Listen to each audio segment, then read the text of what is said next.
আসসালামু আলাইকুম ভিউয়ার্স। আজ আমি এক্সপ্লেন করব বঙ্কিমচন্দ্র চট্টোপাধ্যায়ের কৃষ্ণকান্তের উইল উপন্যাসটি সংক্ষিপ্ত আকারে। 1878 সালে প্রকাশিত এই উপন্যাসটি দুখণ্ডে বিভক্ত। এই উপন্যাসের প্রথম খণ্ড 31টি পরিচ্ছেদ, দ্বিতীয় খণ্ডে 16টি পরিচ্ছেদ রয়েছে। এটি একটি রোমান্সধর্মী সামাজিক ও পারিবারিক উপন্যাস। এই উপন্যাসে সামাজিক সমস্যার কথা তুলে ধরা হয়েছে। কৃষ্ণকান্তের উইল শব্দের অর্থ ইচ্ছাপত্র। হরিদ্দা গ্রামের দুই ভাই কৃষ্ণকান্ত ও রামকান্ত তাদের জমিদারি ছিল এবং ওই জমিদারি বড় ভাই কৃষ্ণকান্তের নামে ছিল, কারণ দুই ভাইয়ের মধ্যে ছিল অগাধ বিশ্বাস ও চরম সম্প্রীতি। বড় ভাই কৃষ্ণকান্তের দুই পুত্র ছিল। বড় পুত্র হরলাল, সে ছিল পিতার অবাধ্য।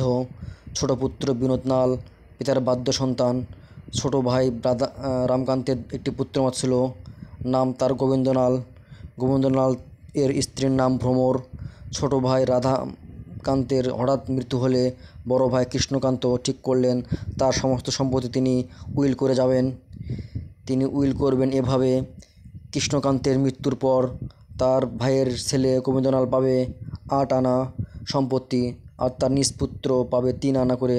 হরলাল 3 আনা, ছোট পুত্র বিনোদলাল 3 আনা, স্ত্রী ও কন্যা পাবে 1 আনা করে। কৃষ্ণকান্তের এ উইল দেখে তার অবাধ্য সন্তান হরলাল অসন্তুষ্ট হলো। হরলাল চাইতো তার নামে যেন অর্ধেক সম্পত্তি লিখে দেওয়া হয়। হরলাল তার বাবাকে হুমকি দেয়, যদি তার নামে অর্ধেক সম্পত্তি না দেওয়া হয় তবে সে বিধবা বিবাহ করবে এবং বংশের মর্যাদা হানি ঘটাবে।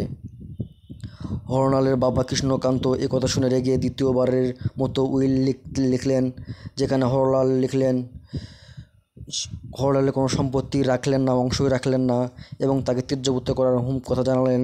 কৃষ্ণকান্ত তার ছোট ভাই পুত্র গোবিন্দলালকে খুব পছন্দ করতেন, কারণ সে ছিল শুদ্ধ চরিত্রের অধিকারী। কিন্তু হঠাৎ এ শুদ্ধ চরিত্রেও গোবিন্দলালের নৈতিকতার নিম্নগামী হয়। গোবিন্দলাল তারই গ্রামের আশ্রিত তাদের কাজের মেয়ে সুন্দরী বিধবতী বিধবা রোহিণীকে ভালোবাসত। গোবিন্দলালের স্ত্রী ভ্রমর তার মায়ের অসুস্থ হলে তার বাবার বাড়িতে গেলে সেই সুযোগে গোবিন্দলাল এই উপন্যাসের নায়িকা রোহিণীকে নিয়ে পালিয়ে যায়। গোবিন্দলালের চরিত্রে এরকম অবনতি দেখে কৃষ্ণকান্ত মনে মনে অনেক কষ্ট পায় এবং সে শেষবারের মতো আবারও উইল লেখেন। নৈতিকতা ও চরিত্রের অবনতির কারণে গোবিন্দলালের নাম কেটে সেখানে গোবিন্দলালের স্ত্রী ভ্রমরের নাম লেখা হয়। তার কিছুদিন পর কৃষ্ণকান্ত মারা যায়। অন্যদিকে গোবিন্দলাল বিধবা যুবতী সুন্দরী স্ত্রী রোহিণীকে নিয়ে যশোরে একটি নীলকুঠি কিনে সুখের ঘর বাঁধিতে চেয়েছিল, কিন্তু কিছুদিন পর গোবিন্দলাল উপলব্ধি করল এ যুবতী রোহিণী চরিত্রহীন। এবার রোহিণী গোবিন্দলালকে বাদ দিয়ে সুদর্শন পুরুষ নিশাকরকে পেতে চায়, তাই গোবিন্দলাল রোহিণীর প্রতি ক্ষিপ্ত হলো। গোবিন্দলাল এ রোহিণীর জন্যই জমিদারি ঐশ্বর্য ছেড়ে স্ত্রী ছেড়ে এসেছিল, অথচ এই রোহিণী এখন গোবিন্দলালকে চাইছে না। এই ক্ষোভে গোবিন্দলাল রোহিণীকে গুলি করে হত্যা করে। রোহিণীকে হত্যার দায়ে পুলিশ গোবিন্দলালকে গ্রেপ্তার করলে গোবিন্দলালের শ্বশুর ভ্রমরের বাবা মিথ্যা সাক্ষী সাজিয়ে গোবিন্দলালকে জেল থেকে মুক্ত করে আনে। দীর্ঘ 7 বছর পর গোবিন্দলাল নিজ গ্রামের বাড়িতে স্ত্রী ভ্রমরের নিকট আসেন।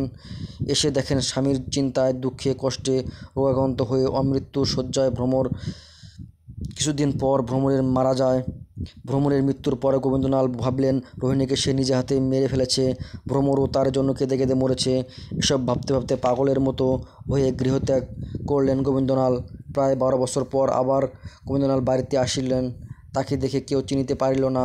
সে দেখল তাদের বাড়ির সামনে একটি মন্দির। সে মন্দিরে তার স্ত্রী ভ্রমরের একটি মূর্তি তৈরি করা। মূর্তি দেখে গোবিন্দলাল বলল, এই তো আমার স্ত্রী ভ্রমর। সবাই যখন জিজ্ঞাসা করল, তুমি কে? তখন গোবিন্দলাল বলল, আমি হলাম ভ্রমরের স্বামী গোবিন্দলাল। সবাই তাকে চিনতে পারে, সবাই খুশি হয়। গোবিন্দলাল ফিরে এসেছে দেখে, কিন্তু না। কিছুদিন পর গোবিন্দলাল আবার কাউকে না বলে সকালে গ্রাম ছেড়ে পালিয়ে গেলেন, গৃহত্যাগ করলেন, আর কেউ তাকে দেখল না তাদের গ্রামে। এখানেই উপন্যাসটি সমাপ্ত হয়।